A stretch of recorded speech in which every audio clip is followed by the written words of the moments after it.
শান্তিপূর্ণ সহাবস্থান এবং পারস্পরিক সহযোগিতার মাধ্যমে ব্রাহ্মণবাড়িয়াকে একটি আধুনিক ও উন্নত জনপদে রূপান্তরিত করার আহ্বান।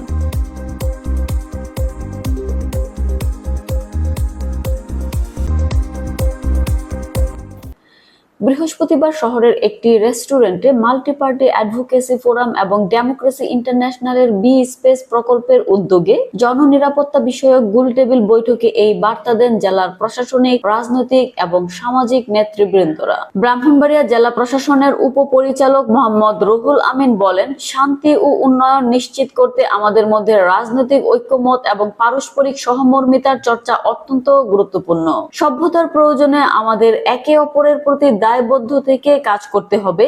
আলোচনায় উঠে আসা সমস্যাগুলো হচ্ছে নারী নিরাপত্তার অভাব। বক্তারা উল্লেখ করেন, শহরের রাস্তাঘাট, বাস এবং শিক্ষা প্রতিষ্ঠানে নারীরা নিয়মিত হয়রানির শিকার হচ্ছেন। জরিপ অনুযায়ী 65% নারী মনে করেন পুলিশ তাদের সমস্যার যথাযথ সমাধান দিতে ব্যর্থ।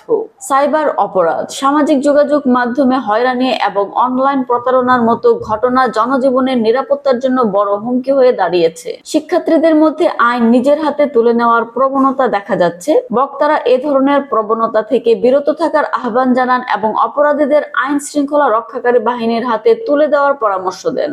ধর্মীয় সম্প্রীতির অভাব, ধর্মীয় সম্প্রীতি বজায় রাখা এবং সাম্প্রদায়িক শান্তি রক্ষা করা প্রত্যেক নাগরিকের দায়িত্ব বলে মন্তব্য করেন বক্তারা। কিশোর অপরাধ ও মাদক, কিশোর গ্যাংয়ের কার্যকলাপ এবং মাদকের প্রসার শহরের নিরাপত্তা এবং সামাজিক স্থিতিশীলতাকে বিঘ্নিত করছে। বৈঠকে প্রধান অতিথি হিসেবে উপস্থিত ছিলেন ব্রাহ্মণবাড়িয়া জেলা প্রশাসনের উপপরিচালক মোহাম্মদ রুহুল আমিন। বিশেষ অতিথি ছিলেন সদর থানার ভারপ্রাপ্ত কর্মকর্তা মোহাম্মদ মুজাফফর হোসেন। প্রধান আলোচক হিসেবে উপস্থিত ছিলেন ব্রাহ্মণবাড়িয়া জেলার বিএনপি সদস্য হাফিজুর রহমান মোল্লা। অনুষ্ঠানে আরো অংশ নেন সাংবাদিক ইউনিয়নের সভাপতি দীপক চৌধুরী বাপ্পি, তরি বাংলাদেশের আহ্বায়ক শামীম আহমেদ, মহিলা দলের সাধারণ সম্পাদক শামীমা বাসির স্মৃতি, মহিলা আওয়ামী লীগের যুগ্ম সাধারণ সম্পাদক রুমানুল ফেরদৌসি, জাতীয় পার্টির সদস্য আবু কাউসার খান সহ বিভিন্ন ধর্মীয়, সামাজিক এবং রাজনৈতিক সংগঠনের নেতৃবৃন্দ।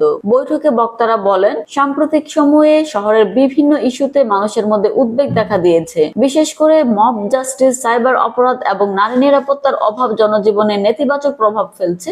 এসব সমস্যার সমাধানে প্রশাসন, আইন শৃঙ্খলা বাহিনী, নাগরিক সমাজ এবং রাজনৈতিক সংগঠনগুলোর মধ্যে সমন্বিত উদ্যোগ প্রয়োজন। উল্লেখ্য, বৈঠকে বক্তারা একমত হন যে ব্রাহ্মণবাড়িয়ার উন্নয়ন এবং নাগরিক নিরাপত্তা নিশ্চিত করতে সবাইকে একযোগে কাজ করতে হবে। প্রশাসন, রাজনৈতিক সংগঠন এবং নাগরিক সমাজের ঐক্যবদ্ধ প্রচেষ্টার মাধ্যমে শহরটিকে একটি আধুনিক, নিরাপদ এবং শান্তিপূর্ণ জনপদে রূপান্তরিত করা সম্ভব। বক্তারা আরো বলেন, ব্রাহ্মণবাড়িয়ার ঐতিহ্যকে পুনরুদ্ধার করতে এবং একটি উন্নত সমাজ গড়তে আমাদের সম্মিলিত প্রচেষ্টার বিকল্প নেই।